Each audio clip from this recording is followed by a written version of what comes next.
Hello my friends, John LaRuffa here with another straight up solo, and in this episode we're going to take a look at the expansion of Expeditions. This is the Gears of Corruption.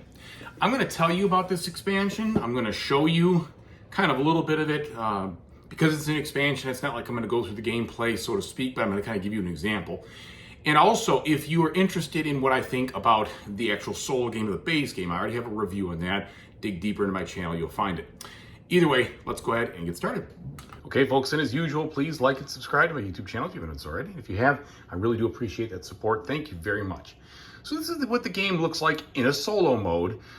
After you finish it, I just finished the game, and I actually won against the level 2 difficulty bot, so to speak, or Automa, and that was pretty good. I would say this: they give you 5 levels, and I find level 2 is definitely winnable, even with a little bit of experience in the game, so it's not bad. But as you ratchet it up, of course, it makes it harder to win, of course. Anyway, so what are you doing in this expansion? What are you getting in this expansion that's different?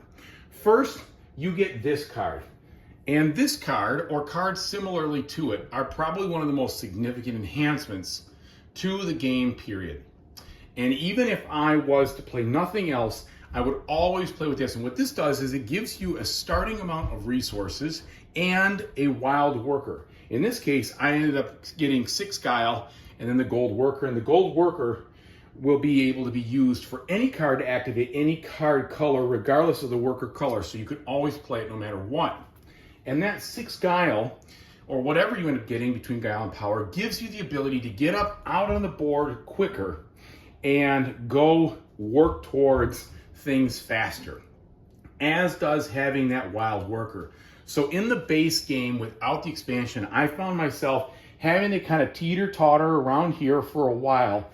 And it was almost like a guarantee you got to do it no matter what you do, because you need to get a few workers to work with to be able to do something in the game. Well, what this allows you to do is not have to do that. I went through my entire game with only these 3 workers, the wild and 2 other ones. Now, I could have gotten more, because that is one of the things that I can do to get one of my stars out, the glory tokens, all right? But I didn't have to. And I felt like in previous games, you kind of had to do that, because if you wanted to play a certain color, that was the only way to do it. So that was forced. Now I have the flexibility with the wild worker not to do that. Huge improvement, I think, over basically beginning start of the game that is very much always going to be the same way. All right, so I love that. I think that is one of the most important things, and I think it's a fix, to be honest, for the base game. Okay, I'll go that far to say it. All right, second of all, what else do you get? Well, you get the corrupted mech, who's represented by any mech. You don't put a base on him or anything. You just pick out a mech, and he comes into the game either when you place your first glory token or when the Automa triggers it. And he triggers it depending on how many turns go by. Level 2, you can see that it was triggered right here. So that would be after, I don't know, a bunch of turns, a dozen turns or so. And what happens is you take this deck over here and you deal out 5 cards, and these cards become pseudo-vanquishing abilities, okay? And to vanquish the card, you basically vanquish the one on top and you count the symbols, and you just spend that from your guile or your power like you would normally do to vanquish these other corruption tokens. But what this does is, over here in the upper left, this will move around this mech, and if it ever bumps into you, it doesn't go into your space, but you get penalized. So you might lose, for instance, you might lose one of these guile, or you could lose a point, which is a coin, or any one of your cards, etc. So what happens is that getting into his vicinity is risky, because he might move towards you on your turn. You just don't know. But you can also accomplish vanquishing him, and every time you vanquish him, that's 2 points, right? And these things are not that difficult to vanquish. They're pretty easy compared to the usual 5 and 4 vanquish tiles and such. These can be much easier, 1, 2. So it gives you some risk reward, which I find is interesting. But you do have to manage one other thing in here. You do have to manage the movement of another bot. It's not really that big of a deal. The biggest pain in the neck is once you do all your cards, they're all splayed out. You have to take the bottom one to the top, and it kind of walks the deck on you. But to be honest, you only need to see the first couple of cards, because you're not going to vanquish more than that. So if you wanted, you could always just, I don't know, put those in the bottom or something. There's ways to handle it. So there's that. That is an optional thing. You don't have to play with it, but it's there. All right. And then the other thing that you get are these, a couple of more companions, a couple of more mechs, and they just add some more variety to the game. Some different things. Nothing like too game breaking by any means, or earth shattering, or majorly changing. They just add a little bit more variety to it. The final thing you get is, I think it's this tile maybe is fixed. Yeah, it's that one. In the base game, it says 5+. Here it says 8+. They fixed that, making it a little bit harder to remove that boast on the top. And also makes it in line with all the rest of the top tiles that are all 8+ for the corruption. So that's basically what you're getting. You do get a couple of smaller things, but that's about the size of it. So what do I think in general about the expansion? Well, let me tell you. The other thing I forgot to mention, which is significant, I don't know why I forgot.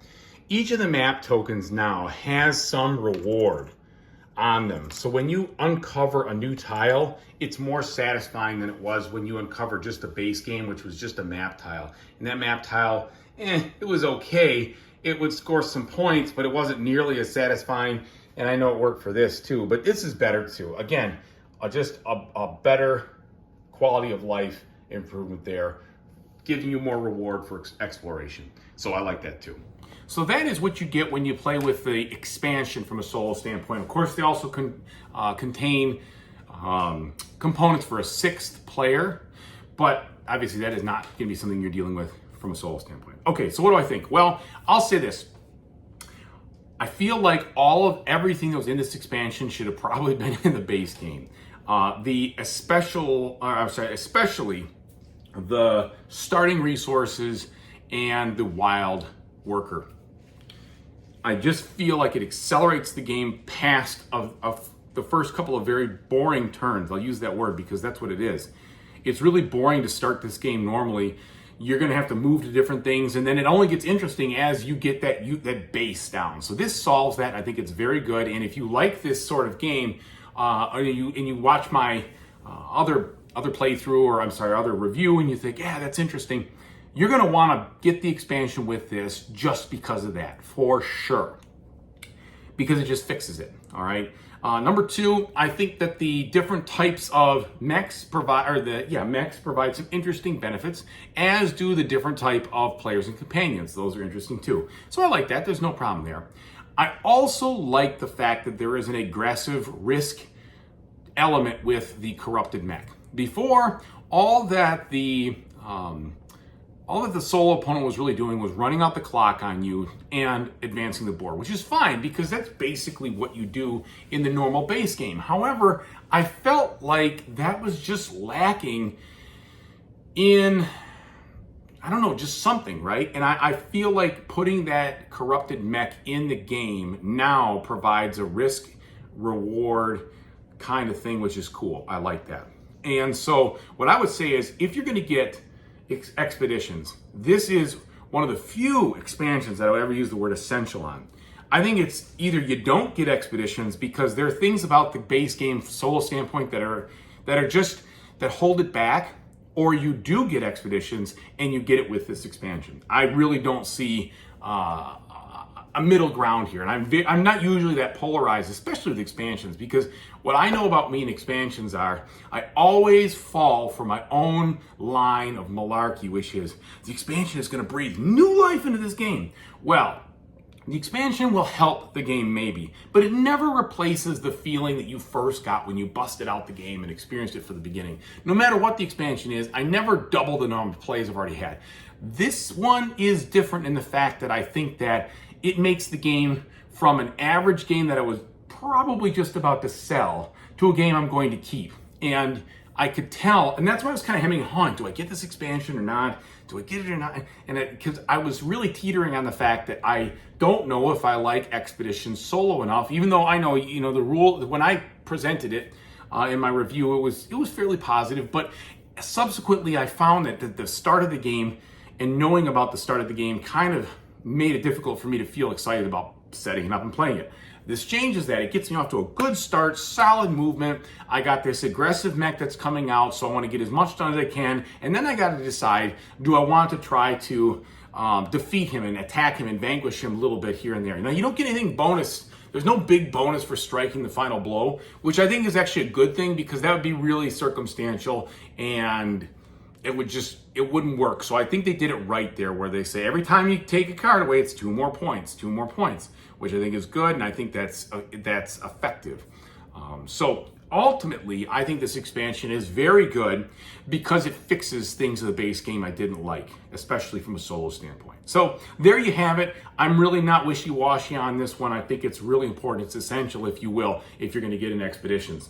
If you don't like Expeditions and you don't care about the fact that it's going to get faster to start, if you never had a problem with the slowness, so to speak, of how it got going, or the non-conflict, you just didn't like it in general, this doesn't add really any mechanic. The couple of cards, they're all blend in. You barely will notice them.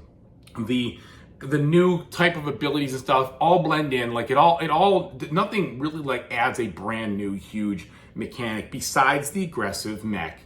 That's basically what you're getting here. So if you didn't like it in the first place and it wasn't because of those things I mentioned, this isn't going to change your mind. However, if you found that the beginning was uninteresting, if you found that the game was too passive, so to speak, it was just a race, but you never really interacted with anything, and there was not a real risk versus reward, it was just trying to get someplace faster and do it quicker, then this does help with that. So thanks again for watching. I really appreciate it. And as I always say, whatever you do in the future, I really hope you have a fantastic time doing it. Take it easy, everybody.